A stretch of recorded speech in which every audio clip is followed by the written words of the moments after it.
semuanya, kembali lagi bersama saya Lola Askita Saragih dengan NIM 2530 1030 131 dalam laporan spesial yang membahas dunia manajemen, sebuah bidang yang sangat penting dalam mengelola organisasi, baik itu perusahaan, sekolah, bahkan komunitas.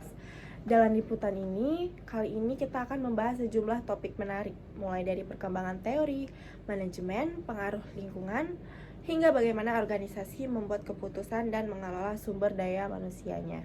Jadi, tetap bersama saya karena kita akan memulai dari dasar bagaimana teori manajemen itu berkembang.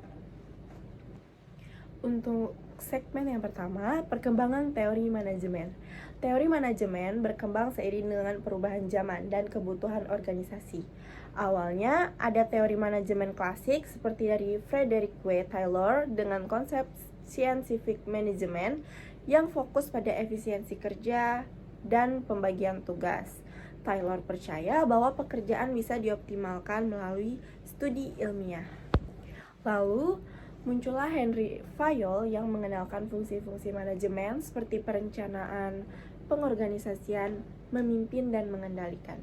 Di era berikutnya ada teori perilaku seperti dari Elton Mayo melalui eksperimen Hawthorne yang menunjukkan bahwa perhatian terhadap karyawan dapat meningkatkan produktivitas. Kemudian ada teori sistem dan kontingensi yang mengajarkan bahwa organisasi adalah sebagian dari sistem yang saling berhubung dan tidak ada satu cara manajemen yang cocok sama situasi. Lalu kita masuk ke segmen yang kedua, pengaruh lingkungan terhadap manajemen. Manajemen tidak bisa berdiri sendiri, ia dipengaruhi oleh lingkungan sekitarnya, baik lingkungan internal maupun eksternal.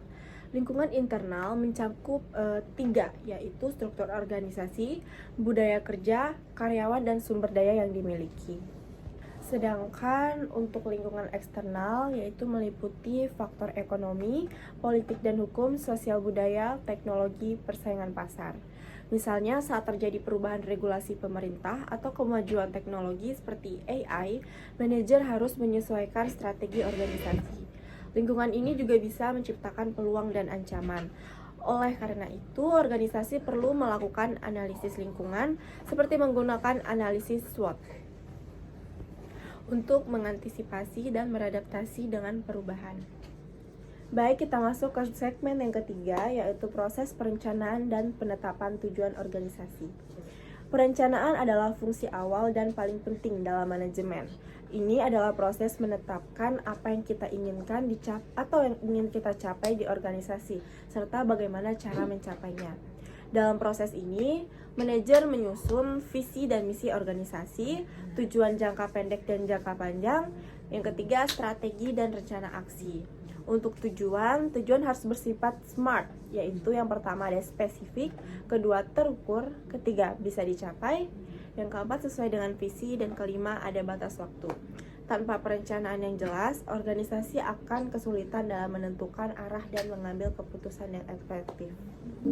Baik, kita masuk ke segmen yang keempat, yaitu pengambilan keputusan dalam proses perencanaan. Dalam perencanaan, manajer juga harus mampu mengambil keputusan karena tidak semua hal bisa direncanakan secara otomatis. Proses pengembalian keputusan biasanya meliputi beberapa langkah.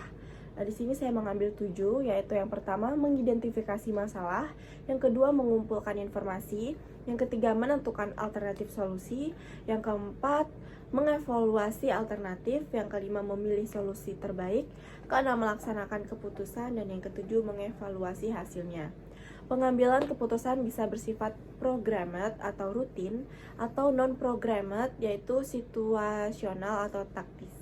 Bantu seperti analisis biaya manfaat, destination tree, atau bahkan teknologi data untuk memperkuat keputusan mereka. Baik, kita masuk ke segmen yang kelima, yaitu pengorganisasian struktur organisasi, koordinasi, dan rentang manajemen. Setelah rencana ditetapkan, maka organisasi perlu menyusun struktur kerja agar rencana bisa dijalankan dengan baik. Inilah yang disebut proses pengorganisasian. Dalam proses ini, manajer menentukan siapa yang melakukan apa, siapa bertanggung jawab kepada siapa, bagaimana departemen bekerja sama. Bentuk struktur organisasi bisa bermacam-macam, yaitu bisa fungsional, bisa divisional, dan matriks. Lalu ada konsep koordinasi, yaitu memastikan semua bagian bekerja sejalan. Tanpa koordinasi, bagian-bagian organisasi bisa dijalankan sendiri-sendiri tanpa arah. Sementara rentang manajemen menunjukkan berapa banyak bawahan yang dapat dikelola oleh satu atasan secara efektif. Rentang sempit berarti lebih sedikit bawahan per manajer, sedangkan rentang lebar artinya satu manajer membawahi banyak orang. Baik, kita masuk ke segmen yang ke-6, pengorganisasian, distribusi wewenang, dan manajemen SDM. Distribusi wewenang berarti pembagian kekuasaan dan tanggung jawab kepada tiap bagian atau individu dalam organisasi. Tujuannya agar organisasi tidak terpusat, lebih cepat mengambil keputusan, dan setiap individu merasa memiliki tanggung jawab atas pekerjaannya. Tipe distribusi wewenang bisa bersifat sentralisasi jika wewenang banyak di tangan pimpinan pusat. Dan kedua, desentralisasi jika wewenang disebar ke berbagai bagian. Lalu ada manajemen sumber daya manusia, SDM, yaitu proses rekrutmen dan seleksi karyawan, pelatihan dan pengembangan, evaluasi kerja, dan pemberian kompensasi. SDM adalah aset organisasi yang paling penting sehingga harus dikelola dengan baik. Manajer harus bisa mengembangkan potensi karyawan, menjaga motivasi mereka, dan menciptakan lingkungan kerja yang sehat.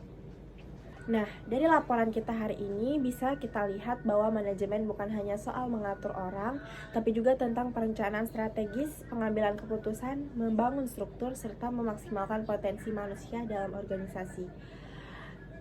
Dunia terus berubah dan manajemen harus selalu siap beradaptasi. Semoga laporan ini bermanfaat dan menambah wawasan kita semua. Dengan saya, Lola Asgita Saragi, pamit undur diri. Terima kasih dan sampai jumpa lagi.